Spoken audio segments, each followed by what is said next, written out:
pemirsa, kembali lagi di acara Takjil 2, Tanya Jawab Islam. Minggu ketiga ini dengan tema Nuzulul Quran dan Malam Lailatul Qadar. Acara ini dipersembahkan oleh PT Lisa Permai, Zamzami Furniture dan Interior Jambi, dan Tungkal Persol. Dan acara ini didukung oleh Samsul Gadget Store, Seruni Jiwa, Eka Tupperware, dan Haris Mulya Goes House. Baiklah Ustazah, kita lanjutkan ke pertanyaan selanjutnya Ustazah ya. Iya. Setelah tadi break, kita ada pertanyaan lagi nih Ustazah dari Instagram nih Ustazah. Ini darinya Aditya_05. Assalamualaikum Ustazah. Waalaikumsalam warahmatullahi wabarakatuh. Apakah boleh suntik vaksin ketika sedang berpuasa, Ustazah? Ini pertanyaannya di luar tema, Ustazah. Iya. Tapi memang ada dibuka spot-spot untuk vaksin sekarang, Ustazah. Iya. Nah, kalau kami tanya, kemarin juga kami bertanya dengan guru kami, Kiai Haji Abdul Hakim. Beliau menjawab, boleh. Karena vaksin itu bukan obat, tapi untuk kekebalan tubuh. Kalau misalnya obat kan untuk menguatkan tubuh. Kalau vaksin hanya kekebalan tubuh, makanya hukumnya boleh. Ya, dibolehkan gitu. Boleh insya Allah. Dari Pak Yai, Pak Yai kami, Kiai Haji Abdul Hakim. Terima kasih Ustazah atas jawabannya. Ini pertanyaan selanjutnya dari Sahara_DF. Assalamualaikum Ustazah. Waalaikumsalam warahmatullahi Saya ingin wabarakatuh. bertanya, apa hukumnya mencicipi makanan tetapi tidak sampai ditelan, Ustazah? Nah, hukum mencicipi makanan itu hukumnya makruh. Iya. Nah, walaupun nggak ditelan, kalau ditelan jadi haram. Nggak makruh lagi karena membatalkan puasa ya. Nah, kalau hanya mencicipi, apalagi kita emak-emak memang gitu ya. Gatel nih lidah, cukup nggak ya asin atau cukup gitu ya, sehingga cicipi ya. Tinggal ya hukum asal hukumnya makruh. Tapi karena untuk demi orang banyak, tergantung niat lah juga. Hukum asal makruh karena mencicipi makanan ya. Kalau nelan makanan jadinya nggak lagi makruh, haram tadi ya. Nah, tapi tinggal niatnya lah. Takutnya khawatir apalagi mengecewakan orang banyak. Mungkin ketika itu makruhnya jadi boleh, mungkin tapi tetap hukum asal hukumnya makruh aja. Tapi kalau ya. saya sudah coba kan itu kan diludahkan ya. Tertelan gitu nah. Tapi dia yakin tak apa-apa. Enggak bisa, tetap haram. Itu enggak ada maaf bagimu.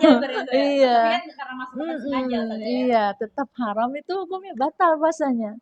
Walaupun hanya sisa makanan kan, atau keselip di gigi kan, pas sayang sate nih jadi keselip tuh harus kebuang. Kita buang, iya. Sama waktu sholat kan, kalau kita sholat sisa makanan tadi ada.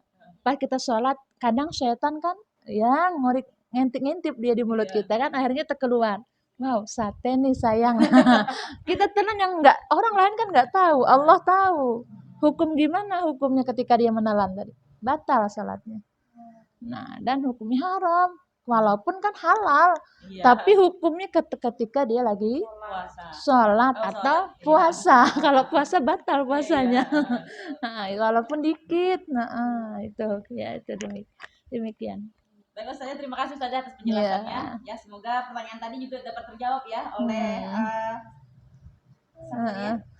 dari Sahra ya. Sahra DF tadi ya, dari Instagram ya. Baik Ustazah, kita masuk ke pertanyaan selanjutnya Ustazah. Ini darinya hamba Allah Ustazah. Pertanyaannya adalah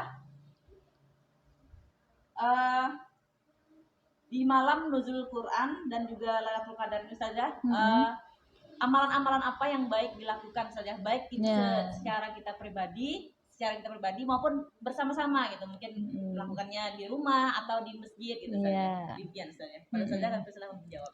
Kalau nuzul Quran umumnya rame-rame di masjid biasanya. Nuzulul Quran di masjid rame-rame itu kan biasanya kadang-kadang ada apa tuh sistemnya dakwah ya, ada pengisian pengajian. Kalau nuzulul Quran bagusnya rame-rame ya. Nah, amalan apa? Kayaknya kalau amalan nuzulul Quran itu nggak ada. Ya intinya dari awal Ramadan sampai akhir Ramadan, pada bulan Ramadan paling bagus baca Al-Quran gitu kan. Amalannya nggak istimewa banget gitu ya.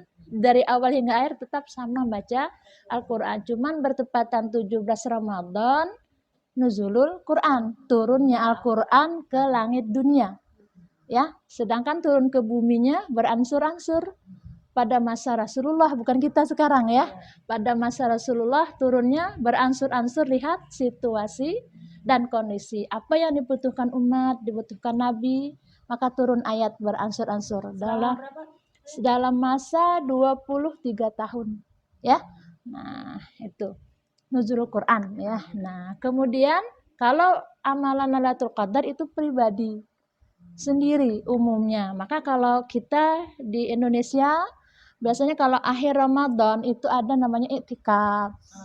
Nah ya, iktikaf di masjid. Tapi kalau menurut kami pribadi ya, kalau mak-mak nggak ada iktikaf kayaknya. Ya nggak, mak-mak iktikafnya di rumah. Ngapain? Nyusun kue. Nak lebaran. Iya, maklum akhir Ramadan tuh mikirin macam-macam tuh ya, mikirin baju baru, masak opor, bikin ketupat ya, atau nyusun kue di toples. Nggak lagi, iktikaf itu umumnya untuk laki-laki lah, karena dia nggak mikir kue, nggak mikir apa kan. Nah, istrinya bikin kue di rumah, masak di rumah. Jadi kalau Lailatul Qadar pribadi, Berarti ya. sebenarnya peluang laki-laki untuk mencapai Lailatul Qadar lebih besar. Lebih besar. Kalau Mama kita rempong. kalau kita kayaknya Lailatul Qadarnya di rumah aja. Tapi kayaknya nggak mungkin lagi nyusun kue dapat Lailatul Qadar, nggak ada kayaknya. Ya, nah jadi kalau amalan Lailatul Qadar ada memang. Khusus pada hari itu perbanyak istighfar kata Nabi. Nah, banyak istighfar, minta ampun dan membaca doa takum tadi. Allahumma innaka afun karim tuhibbul afwa fa'fu anni. Itu. Perbanyak dibaca. Nah, kalau kita bisa juga lah sambil menyusun kue kali ya, lagi ngelipat baju atau lagi ngerapiin baju. Wah, banyak baju beli mungkin lebaran nak. Sehingga malam nggak bisa tidur. Sambil nyusun baju, baca doa tadi sama. Tapi yang lebih utama kalau para ulama-ulama memang nggak tidur malam. Tidur hanya syarat untuk tahajud. Yang lain diisi dengan zikir, baca Al-Quran, minta ampun, istighfar tadi, perbanyak membaca doa tadi. Itu aja. Jadi kalau nuzul Quran kebanyakan secara umum. Kalau Lailatul Qadar pribadi, ibadah khusus untuk sendiri, nggak rame-rame kayaknya. Nah, demikian. Terima kasih Ustazah atas jawabannya. Semoga jawaban dari Ustazah bermanfaat bagi kita semua. Amin. Baiklah Ustazah, ini kita masuk ke pertanyaan terakhir dari Vicky HF.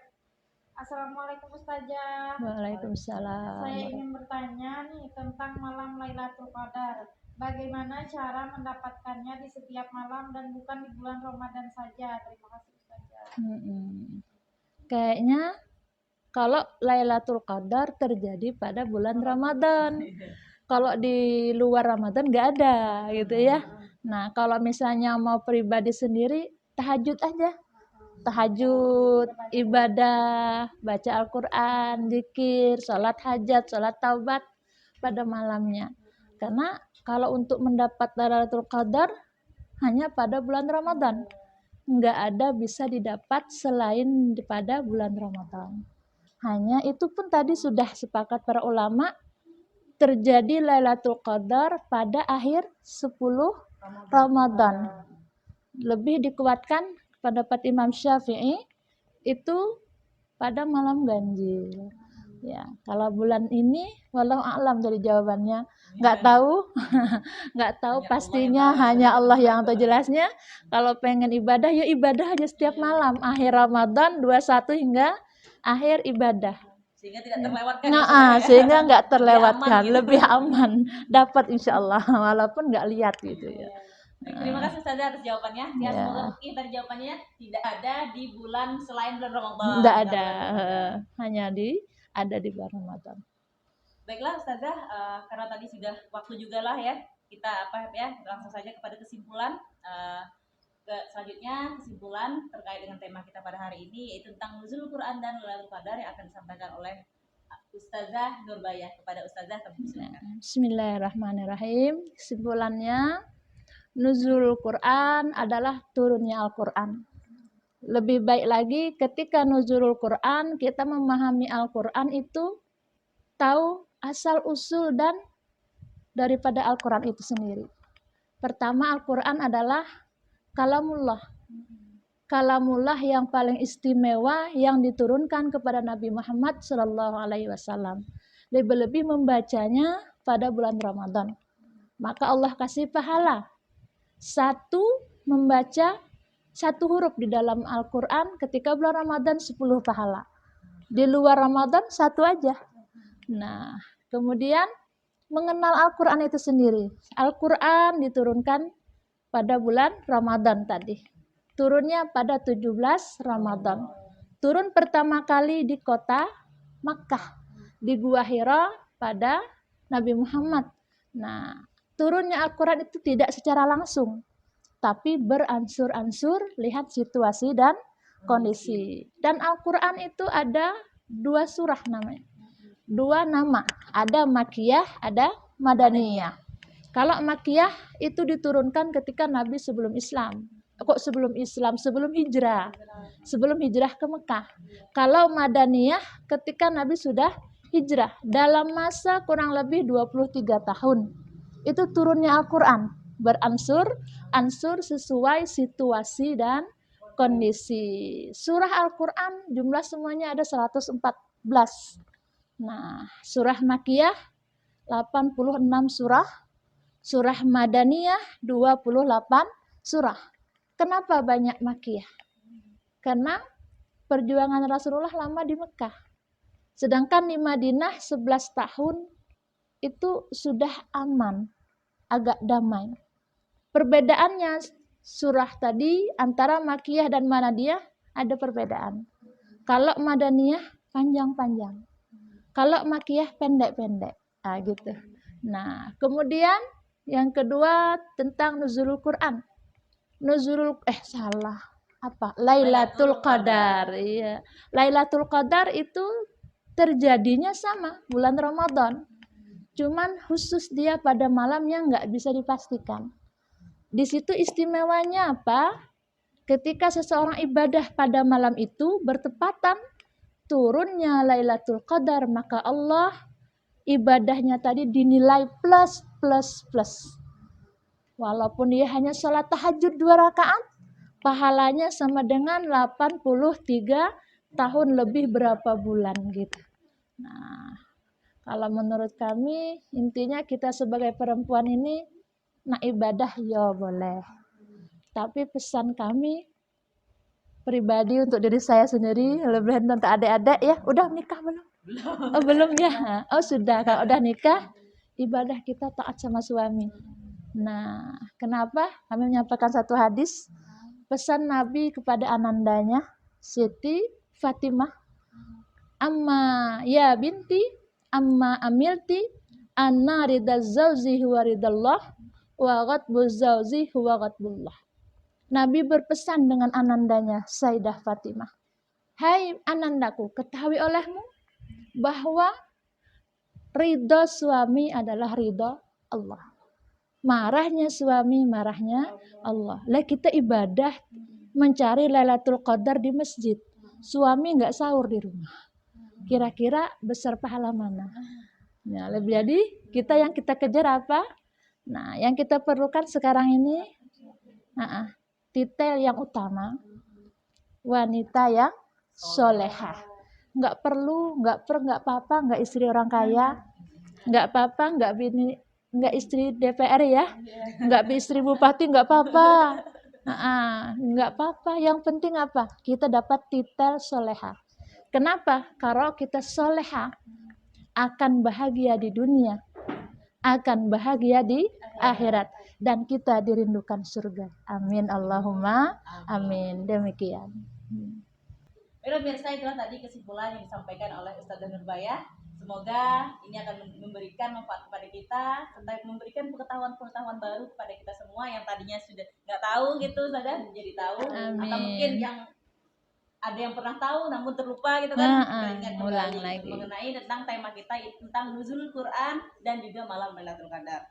Baiklah, terima kasih kami ucapkan kepada para pemirsa yang sudah mengirimkan pertanyaan-pertanyaan terbaiknya ya mengenai tema kita pada hari ini, walaupun tadi ada yang di luar tema ya Ustazah ya. Nggak apa-apa. Dan juga selanjutnya kami akan umumkan mengenai penanya yang beruntung nih saja. Kami ada kuis Ustazah dan juga penanya beruntung. Nantinya akan diberikan hadiah oleh Eka Tupperware dan juga Samsul Gadget Store. Yang pertama ini untuk penanya yang beruntung. Baiklah, selanjutnya akan kami umumkan penanya yang beruntung pada episode Tajil minggu ketiga ini, yang mana penanya beruntung pertama itu kepada Aditya_05. Selamat kepada Aditya_05. Silahkan hadiahnya diambil di toko Eka Tupperware di Jalan Haji Kamil. Kemudian penanya yang beruntung kedua itu diberikan kepada Syahra Devina_DF ya. Selamat kami ucapkan kepada Syahra_DF. Silahkan hadiahnya diambil di Samsul Gadget Store di Jalan Merdeka di depan Aneka Kuala Tunggal. Selanjutnya kami umumkan pemenang kuis pertama. Selamat kepada Ratna Yolanda. Silakan ambil hadiahnya di toko Eka Tupperware. Dan selanjutnya pemenang kuis kedua jatuh kepada Muhammad Wahyudi. Silakan ambil hadiahnya di Samsul Gadget Store. Nah pemirsa, demikianlah acara takjil kita pada hari ini. Kami ucapkan terima kasih kepada Ustazah Nurbaya yang sudah sudi kiranya memenuhi undangan kami pada hari ini. Semoga sehat terus Ustazah. Amin, lancar amin, puasanya, amin, amin. Dan semoga kita juga dapat bertemu di acara-acara selanjutnya. Insyaallah, Amin. insyaallah, amin. Tidak lupa juga kami ucapkan kepada pemirsa yang sudah mengirim pertanyaan serta yang sudah menjawab kuis. Jangan lupa sekali lagi ya, kita ada kuis akan kami share melalui laman Instagram @hfproject. Jangan sampai ketinggalan yang belum beruntung. Kemudian kami ucapkan sekali lagi terima kasih. Terima kasih kami ucapkan pada sponsor utama kami, PT Lispermai, Jamjami Furniture dan Interior Jambi, dan Tungkal Pet Shop. Serta tidak lupa kami ucapkan terima kasih kepada sponsor pendukung kami, yaitu Samsul Gadget Store, Seruni Jiwa, Eka Tupperware, dan juga Haris Mulia Guest House. Nah pemirsa, demikianlah acara kita pada hari ini. Terima kasih atas perhatian Anda. Mohon maaf apabila kami terdapat kekurangan dan kehilapan. Akhirnya saya Hefni Fadila Dan saya Hefni Aryani. dan juga Ustazah Nurbaya. Kami undur diri dari hadapan Anda. Kami akhiri dengan ucapan wassalamualaikum warahmatullahi wabarakatuh dan sampai jumpa. Terima kasih Ustazah. Allahumma sholli ala Muhammad.